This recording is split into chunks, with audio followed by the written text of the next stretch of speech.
Hello, my friends. It's time for Thought Shifting Thursdays. So, sorry we're starting a little bit late here because we had some technical difficulties, but we're ready to go. Today we are talking about celebrating financial expenses, radical prosperity. I am excited about this discussion. And I do want to just give you a little side note. I got my first vaccine yesterday for COVID, and feeling okay. A little bit tired yesterday, a little bit tired today. Better today. Sore arm. Um, my daughter had a really sore arm.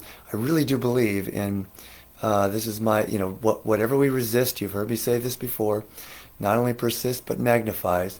When you just invite that needle coming in, it won't hurt as much. Because if you tense up, guess what? It's going to hurt more. So I might talk more about the vaccine at the end, but I wanted to really just extend this series we're doing on prosperity consciousness.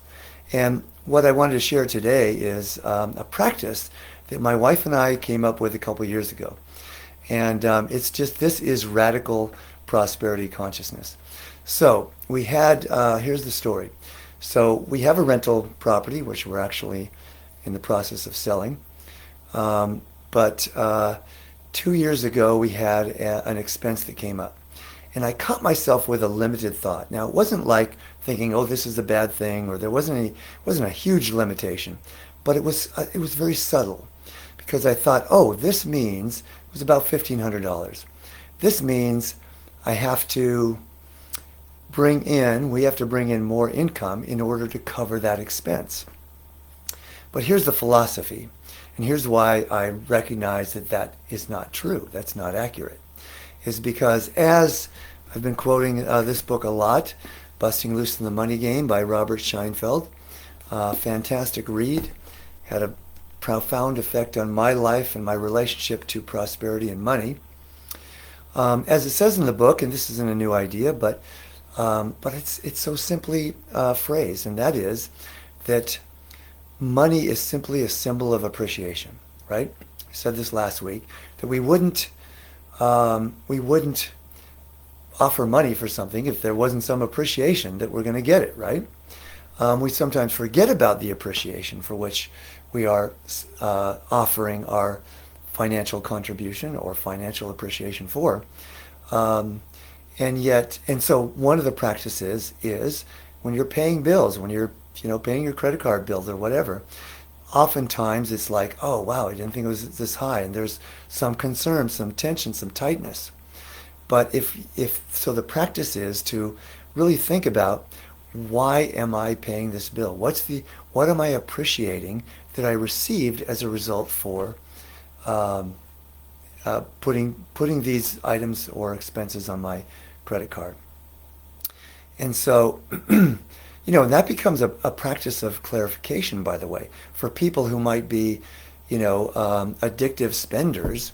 If you're really looking at this closely and am I really appreciating what I'm spending money for? Maybe the answer is no. I hadn't actually thought of that application before until this very moment. Um, but back to the story. So I caught myself realizing that, okay, if we've got this expense for $1,500 for a water heater for our tenants who we love, then if I don't need to bring in more money to cover that, because I translate the word money to appreciation. So it doesn't make sense to say I need to bring in more appreciation in order to express appreciation for this expenditure for this water heater. So the truth is that if I'm really appreciating the water heater that's going to continue to give hot water to my tenants, then guess what? More money or more appreciation in the form of money must come in order to cover that expense. So really it's just about having a lighter and a more appreciative energy around money. So what happened was, as I said in the beginning, practically speaking, I would have thought that I had to bring in more money. But what we decided to do, I invited my lovely wife, Karina, to participate with me in this exercise. is to celebrate the money going out. And oftentimes when we put a practice into place, the universe likes to test us to see if we've really got it, right?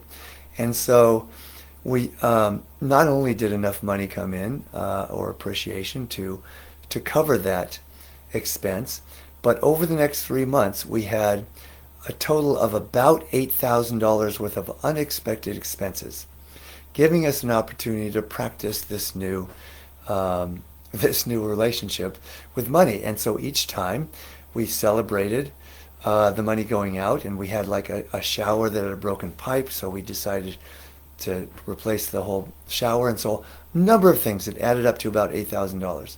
Now normally, our incoming appreciation covers our outgoing appreciation, or money coming in covers our expenses for the month on a month-to-month basis. It tends to work out like that. So I would have thought, practically speaking, that having $8,000 worth of unexpected expenses, we would have had to dip into our savings or our investments. But as a result of practicing this, not only did we cover it, but we actually had a surplus at the end of those 3 months. And it was unexpected income coming from places that I never would have thought. We had we do ceremonial sweat lodges here, and somebody doing a pilot for a TV show asked to come and film the sweat lodge and paid us $1,500 to do that, which covered the water heater, by the way. And I had a number of 15s that came in around this. I had 15 new clients that came in that period. Now, I was out doing a lot of public speaking, and that's when I get a lot of clients. And yet, that was the largest number of new clients I've ever gotten in that period of time. And again, I absolutely felt it was a result of this celebrating money as it's going out. Not only even just appreciating it, but really celebrating it. And sometimes my wife would say, oh yeah, I would have to remind her, and I'd have to remind myself. One time near the end of it, there was another big expense, and I just caught myself saying, again? The universe is going to test us even further. And then I shifted very quickly to, oh yeah, that's right. What has created this wonderful inflow is to continue to celebrate money going out, or celebrate the opportunity to appreciate whatever it is that I am paying for. So I encourage you to do the same. And again, as I said earlier, it's really just creating a lightness. Because if you're practicing this, but every time you see another bill or another expense, there's tension, and you're fighting yourself to celebrate it, guess what? It's not going to work. It really is going beyond the practical and into metaphysical consciousness, or prosperity consciousness, which is, and you're there when there is a lightness about this. So I encourage you to practice this like a game, and treat it as an experiment, or just play with it, right? And do it for a month and see what happens. And if you don't get any change in results, then go back to what is. But here's the thing. If we're looking for results, that's attachment. Look back at some of my other videos where I talk about non-attachment. Then I'm not in trust, right? So I don't really have the consciousness for increased prosperity, because I'm looking for results.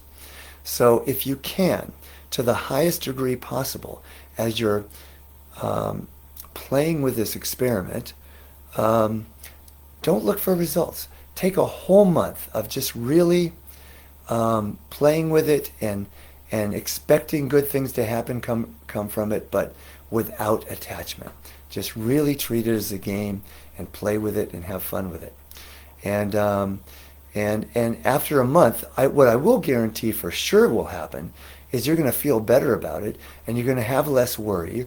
You're going to have more trust, and therefore, sometimes it takes a little bit of time for the world of form to catch up with our prosperity consciousness. So at the end of the month, if you're feeling better, if you're feeling lighter, and you haven't seen an increase, give it another month. Why not? You're feeling better anyway. It's better to feel better, right? And lighter about money than it is to have that tension and that worry.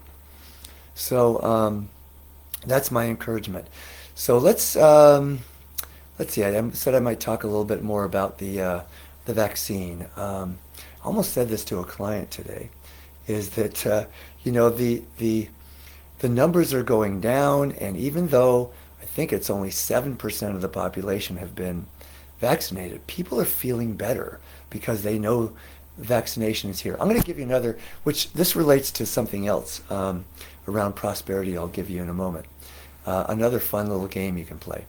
So the point I'm making though is that I believe that the numbers are going down, things are getting better, less about actually the vaccine having an effect, and people just starting to feel better and more confident and more trusting that this thing isn't going to kill me. And so mass consciousness is feeling better about coronavirus, and so the numbers are going down dramatically, way more than would be suggested by the percentage of people that have actually been vaccinated. So here's a test to bring it back to prosperity consciousness.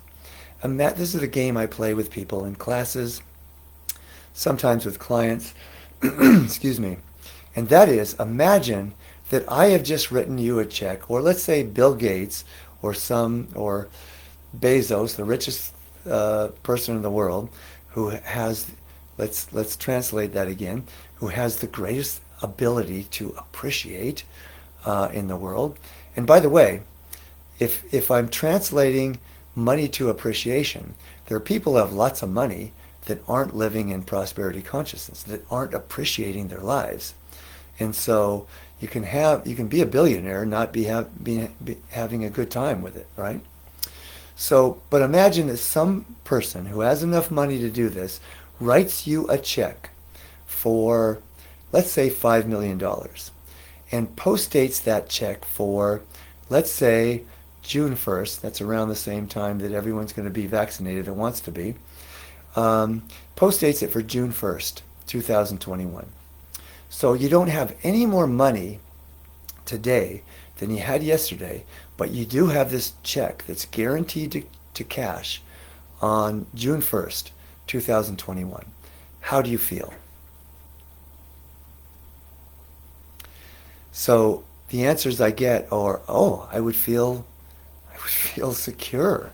I would feel free. I wouldn't be worrying anymore, because even though I don't have any more money to spend today, I know that by June 1st, and it doesn't matter the date, I could say December 1st, right? And it would be the same feeling. I could say 2 years from now, you'd still have less worry, because you know that 2 years from now, you're going to be feeling it, right? You're going to be in that state of freedom. So that's how the inside out game of consciousness works. Because what you've just done is you have just created the inner experience of prosperity consciousness by feeling freer, by having less worry, by being excited about all the things that you'll be able to do with this.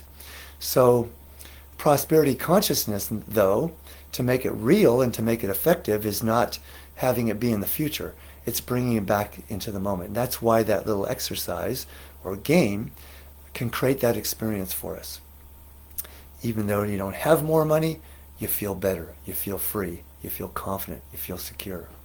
So the final question I'd like to ask is, what's more powerful? A piece of paper with a signature and a date on it and some a 5 and some zeros, or your consciousness? I guarantee you, if you practice this, if you develop, if it becomes consistent for you, that you are feeling free, you're feeling prosperous, you are feeling worry-free, you're feeling confident about your life, that more appreciation has to come to you in the forms of finance. That's how the law of attraction works. So let's bring into meditation, all right? So take a nice deep breath, let out a big heartful sigh. And let's really bring down to a feeling level now, that feeling of having that check by Bill Gates or someone else that says $5 million. I'll tell you what, let's make it $5 billion. Someone's coming to the door here, but let's ignore that for now. Let's call it $5 billion. And how free you will feel. How excited you will feel. And bring that back into this present moment. And now imagine your life moving forward in the coming week, in the coming month, in the coming years, having this feeling consistently. Can't you feel, can't you intuit that you cannot help but become a money magnet or a magnet for financial appreciation? So I'm going to sign out and let you just continue to engender that experience, that feeling, and just make it real for yourself on a daily basis, moving forward, more and more each day. I guarantee you, life's going to get fun. All right, my friends, love you all, and we will see you next week.